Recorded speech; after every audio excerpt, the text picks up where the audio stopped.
가족 간의 계좌이체를 만약에 하게 되면 이게 지면이 아니냐. 하루에 이체되는 금액들이 얼마나 많을 텐데 이걸 국세청에서 하나하나 검열을 한다? 걸리는 경우가 있잖아요. 네네. 상속세 세무조사가 진행되는 경우, 자금 출처 조사에 걸리는 경우입니다. 혹시나 개인 계좌를 보게 되었을 때 이때 걸리는 경우도 조금 있긴 합니다. 2만 원, 4만 원 이런 것도 하나하나 다 디테일하게 보는 거예요. 가족 간의 계좌이체, 그럼 보통은 증여로 좀 추정이 된다. 구매하셨던 영수증이나 증빙도 구비를 해두셔야 인정이 되겠죠. 빌렸다라고 하시려면요, 차용증 쓰셔야 됩니다. 배우자 간의 어떤 계좌이체 이런 것들도 좀 문제가 될 수 있나요?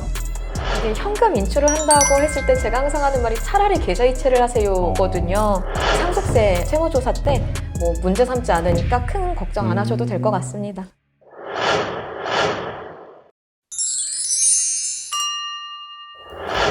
안녕하세요. 오너스 경영연구소의 조 팀장입니다. 안녕하세요. 오너스 경영연구소 자문파트너스의 정초은 세무사입니다. 대표님들께 도움이 되는 컨텐츠 중에 가족 간의 계좌이체를 만약에 하게 되면 이게 지면이 아니냐, 이걸로 고민하시는 분들도 간혹 계실 것 같은데 좀 얘기 나눠보면 좋을 것 같아요. 네, 제가 듣기로도요, 많은 대표님들이 가족 간의 계좌이체하면 증여세 폭탄이 나온다? 이런 말씀 많이 하셨는데요. 제 개인적인 생각으로 이건 조금 과장된 이야기라고 생각을 합니다. 하루에 이체되는 금액들이 얼마나 많을 텐데 이걸 국세청에서 하나하나 검열을 한다? 사실상 불가능에 가까운 얘기거든요. 그럼에도 불구하고 저희는 혹시 모를 일에 대비하기 위해서 이 컨텐츠를 준비했습니다. 대표님들이 네. 하도 이 마케팅에서 너무 공포감을 주니까 네. 걱정하시는데 그래도 걸리는 경우가 있잖아요. 네네. 어떤 경우에 좀 걸리는지 그거 먼저 말씀해 주시면 좋을 것 같아요. 크게 세 가지인데요. 뭐 사실 많이 걸리는 건 뭐 첫 번째로 상속세 세무조사가 진행되는 경우. 이 경우는 국세청에서 과거 10년간의 피상속인분의 계좌 내역을 다 보거든요. 그때 걸리는 경우가 많고요. 두 번째로는 주식이나 부동산 등 자산을 취득했을 때 자금 출처 조사에 걸리는 경우입니다. 특히 요즘은 주택 취득하실 때 출처 조사 엄청 꼼꼼하게 하고 있잖아요. 가장 흔치 않은 케이스로는 세무조사가 나왔을 때입니다. 세무조사 시 개인 계좌까지 보는 경우는 거의 드물긴 한데요. 혹시나 개인 계좌를 보게 되었을 때 이때 걸리는 경우도 조금 있긴 합니다. 주식을 사거나 혹은 이제 부동산을 취득을 하거나 아니면 세무조사를 맞았을 때는 다 하나하나 보는 게 납득이 가거든요. 네. 근데 예를 들어 상속할 때 뭐 10년간의 계좌를 본다라고 했잖아요. 네. 3만 원, 2만 원, 4만 원 이런 것도 하나하나 다 디테일하게 보는 거예요. 국세청에서도 그럴 인력이 되지도 않고 그걸 다 상속세 재산가액에 넣기는 어렵기 때문에요. 계좌 내역을 골라서 피상속인분의 재산 가액에 따라서 조금 다를 수는 있는데 뭐 100만 원 이상, 1000만 원 이상 이렇게 특정 금액 이상이 되는 부분만 확인을 하고 있습니다. 재수없게 걸리면 뭐 짜잘한 금액도 잡을 수 있겠지만 보통은 안 그런다. 그쵸. 제가 가장 적게 본 금액 기준이 100만 원 이상이었거든요. 그래서 50만 원, 10만 원 정도로는 상속할 때 이걸 뭐 소명해라라고 하진 않았습니다. 가족 간의 계좌이체, 그럼 보통은 증여로 좀 추정이 된다. 이해하면 될까요? 네, 맞습니다. 가족 간 계좌 이체를 하면요, 국세청에서는 증여로 추정을 합니다. 말 그대로 추정이기 때문에요, 반대 증거가 있는 경우는 증여가 아니게 되는 거거든요. 그 말인즉슨 납세자분들께서 꼭 증여가 아니라는 증빙을 구비를 해주셔야 돼요. 계좌 이체하실 때 메모에 어떤 금액 때문에 이체를 한 건지 사유를 적어주시는 게 좋습니다. 아무래도 한 하루 이틀만 지나도 이게 왜 이체됐는지 기억을 못하는 게 대부분이다 보니까 조금 번거로우시더라도 메모 꼭 남겨주시는 게 좋습니다. 메모만 이렇게 남겨놓으면 될까요? 뭐 영수증이랑 이런 것도 좀 같이 준비를 해놓는 게 좋을까요? 당연히 메모만으로는 인정이 안 되고요. 부모님이 저희한테 뭐 TV라던가 이렇게 큰 가전제품을 구매해달라고 부탁을 하셔서 구매를 대행했을 때 구매하셨던 영수증이나 증빙도 구비를 해두셔야 인정이 되겠죠.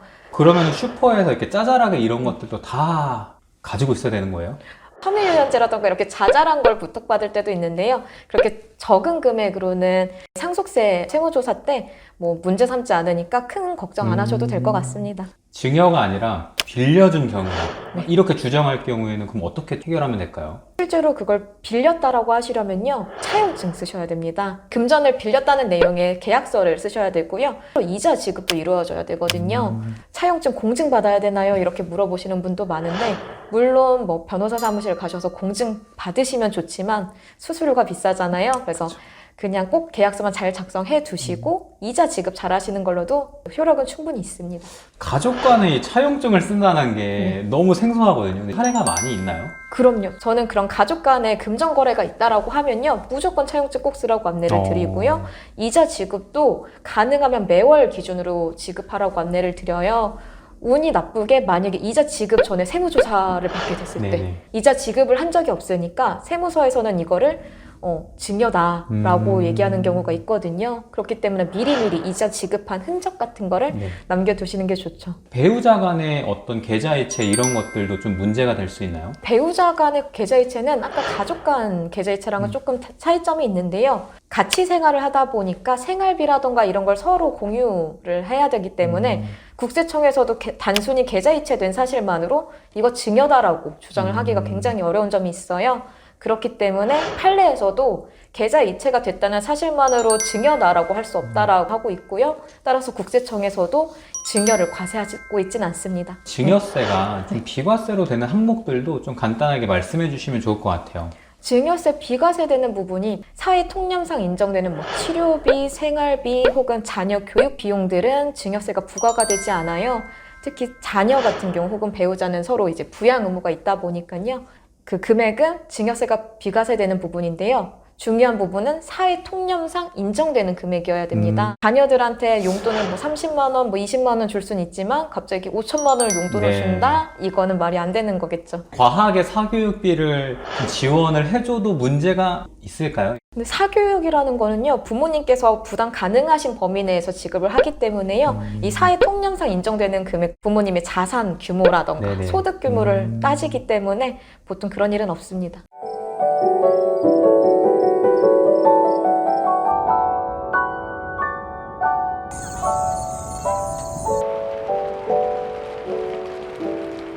할머니, 할아버지들이 네. 우리 손자 이쁘니까 막 해주고 이런 것들은 똑같이 문제가 없는 건가요? 아닙니다. 저한테도 그런 질문들 많이 하시는데요. 조부모가 손자녀한테 주는 학자금 증여세 비과세 아닌가요? 라고 물어보시는 분들 상당히 많았어요. 아닙니다. 자녀한테 부양 의무는 당연히 있는 거지만요. 할아버지, 할머니가 손자녀를 부양할 의무는 없는 거거든요. 그렇기 때문에 부모님이 경제적 능력이 없는 게 아니라면 손자녀 학비를 대신 내주는 거 이거 증여에 해당이 됩니다. 실제로 이제 증여를 하잖아요. 재산 중에서 좀 공개될 수 있는 어떤 한도 같은 게 있잖아요. 네. 그 부분도 하나 짚어주면 좋을 것 같아요. 네, 그래서 증여 재산 공제라고 해서요. 실제 증여를 했어도 그 비과세되는 한도 같은 게 있거든요. 그래서 흔히들 아시겠지만 배우자 간에는 6억, 네. 그리고 직계 존비속, 부모 자식 간에는 이제 5천만 원. 다만 이때는 미성년자인 경우는 2천만 원이 한도입니다. 그리고 기타 친족은 1천만 원이 이제 공제가 되거든요. 기타 친족에는 며느리, 사위 포함이라서 며느리 사위는 직계 존비속에는 해당하지 않습니다. 네. 이 금액은 이제 10년 동안인 거죠? 네, 10년 동안이고요. 또 주의하셔야 되는 게 이게 수증자, 그러니까 받으시는 분 기준이라서 배우자 같은 경우는 와이프가 남편한테 줄 때 6억 공제되고 남편이 또 와이프한테 줄 때도 6억이 공제가 돼요. 근데 직계존비속에서 부모는 같은 동일인으로 보거든요. 아빠, 엄마가 합쳐서 5천만 원입니다. 간혹 그런 분들도 계실 것 같아요. 계좌이체로 하면은 증여라고 하니까 나 그냥 현금 인출해가지고 주겠다. 이런 분들도 있을 것 같은데요? 이게 현금 인출을 한다고 했을 때 제가 항상 하는 말이 차라리 계좌이체를 하세요거든요. 현금 이출금 같은 경우는요. 하루 거래 금액이 1천만 원을 넘으면 관기기관인 금융정보분석원에 통보를 은행에서 하게 됩니다. 이 금액이 원래 1천만 원이었던 게 아니라 점점 낮아져서 1천만 원이 된 거고 현금 이출금을 좀 더 당국에서 꼼꼼하게 관리를 하겠다는 거거든요. 가능하면 현금으로 인출하실 생각을 안 하시는 게 좋습니다. 그리고 이게 세금 절세 목적으로 하실 텐데요. 상속세 세무조사 시 이제 계좌 내역을 10년간 본다고 했잖아요. 이때 현금 인출을 한 금액도 이제 상속세 재산가액인지 확인을 하는 과정이 있기 때문에요. 크게 도움이 되지도 않습니다. 오늘 이렇게 좀 많은 내용들을 좀 다뤄주셨는데 좀 정리도 한번 해주시면 좋을 것 같아요. 가족 간 계좌이체를 굉장히 겁내실 필요는 없어요. 다만 하실 때 저희가 말씀드린 부분 꼭 챙겨서 증여가 아닌 부분, 괜히 억울한 증여세 납부 안 하시게끔 신경 써주시는 게 좋을 것 같습니다. 얘기 들어보니까 딱 사회적 통념 안에서 진행하게 되면은 그렇게 고민하고 문제되진 않을 것 같아요. 네. 앞으로 이런 컨텐츠들 많이 올릴 테니까요. 저희의 영상, 컨텐츠들이 도움이 되셨다면 이 좋아요와 구독, 그리고 알림 설정까지 설정해 주시고 궁금하신 부분은 언제든지 문의 남겨주시면 저희가 친절하게 상담을 도와드리도록 하겠습니다. 네, 오늘 자리해 주신 세무사님 감사합니다. 네, 감사합니다.